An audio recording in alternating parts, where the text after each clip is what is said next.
So when that ortho-k consultation, when that patient comes in, inevitably you're going to get that question of they've heard that contact lenses are dangerous for children, ortho-k and soft lenses. Right. So how do you explain to the parents that ortho-k is safe? It's something that we've done with vision therapy from 30 years ago. How do you explain a treatment that really other doctors may or may not, and oftentimes don't agree with, is taking the time to instill confidence in you as a practitioner. That's more important than the research.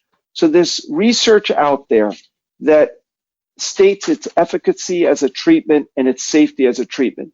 But the bottom line, when a parent chooses us, they choose us because they have faith that we will keep their child's best interests in mind. There's no research. If I don't have faith in you as my doctor, you could send me all the research in the world. I will not go with this.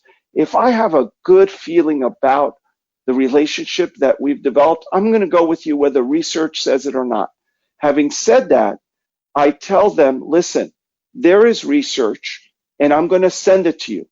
But the bottom line, the research says the safety of this technique, along with any other technique, depends on two main factors: the skill and experience and ethics of the practitioner and the compliance of the patient. And I finish by saying, I think after meeting you, we are good on both fronts. Mm-hmm. I trust you as a parent to be compliant, and I hope you trust me to know I will take the best care of your child as possible. And that cements it, because you can inundate them with research. The bottom line is they're investing in you as their child's eye doctor. So you have to put in the time and energy, like you state, to prove to the parent that you're the best for their child. And that's how we market it. That was another question. How do you grow it? You grow it by making sure that parent, when they're at the soccer field, the gymnastics court, the Chinese school, wherever the case may be, they say, I go to a doctor. They really do take good care of my son and daughter. And my son and daughter likes going there. That's really the price you have to pay as a practitioner to instill that level of trust and wowing your patient into referring their friends to your practice. I don't know of any other way. Long-standing way of doing it. Does Kerry advertise his ortho-k clinic? It's been a while since I've worked in the practice, mind you, but I think the majority, if not all of his, comes from referral at this point. And same here. Yeah, and being the president of the international group, and he served on the AAOMC for a long time since its beginning. He was the president, and then he was past president, chairman of the board, and then recently he's moved on to just focus on the international. But he still sees patients. And I remember when those first visits to the Chinese school, like as you had mentioned, and he worked his ass off to get into that system. And it was not like he was overbearing or rude or obnoxious, but he was always present.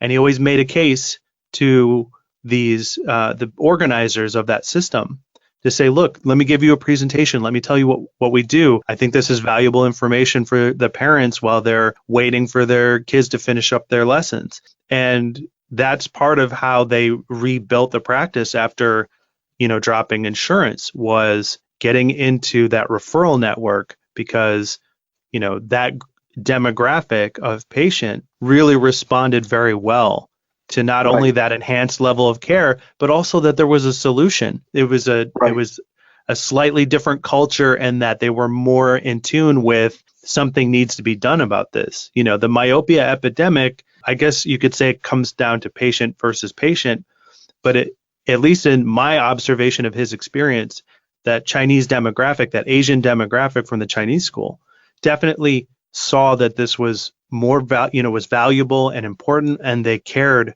more than other patients from different ethnicities or demographics. And so once that referral network got running, his practice at this point is predominantly Asian and pediatric. So and mine is all pediatric, but I venture to say is that they never came to me or Kerry or anybody else on price alone. There's no way. What they did, and I would venture to say, people ask, well, do you lecture on the myopia epidemic? That's part of my lecture. But the purpose of speaking to any parent, either one-on-one or in a lecture setting, is to instill a certain level of trust that I probably am one of the best doctors that you could bring your child to. And that's why long ago I made another decision. I would say over 10 years ago, I only do pediatrics. I can fit ortho-k, I could fit hyper-ortho-k, I could fit adults, but I don't. I choose to limit my practice to myopia management and also to pediatrics.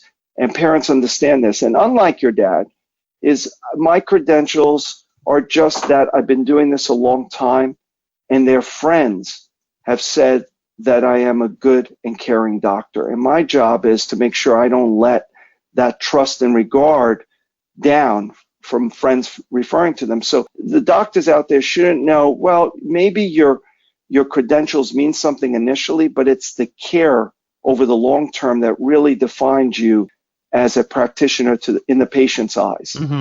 So it boils down, we went full circle. Should I lower my fees to start getting a base? No.